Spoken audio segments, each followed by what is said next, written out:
خبر شامل کریں گے۔ حکیم انعام اللہ خان بٹانی کی رپورٹ کے مطابق سابق وفاقی وزیر برائے مواصلات مفتی اسد محمود کا خصوصی انٹرویو۔ مزید دیکھیے حکیم انعام اللہ خان بٹانی کی اس ویڈیو رپورٹ میں۔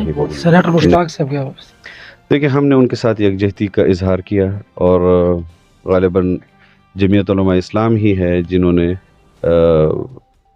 سب سے پہلے کسی جلسہ عام میں ان کے ساتھ اظہار یکجہتی کیا، پھر اگلے روز پورے ملک کے اندر جمعے نماز کے بعد گلوبل سمود فلوٹیلا کے ساتھ اور اس میں جو شریک لوگ تھے ان کے ساتھ اظہار یکجہتی کیا، اور ہم حکومت کو بھی متوجہ کر رہے ہیں کہ وہ اپنے لوگوں کے سلامتی کے ساتھ ملک لوٹنے کے لیے اقدامات کریں۔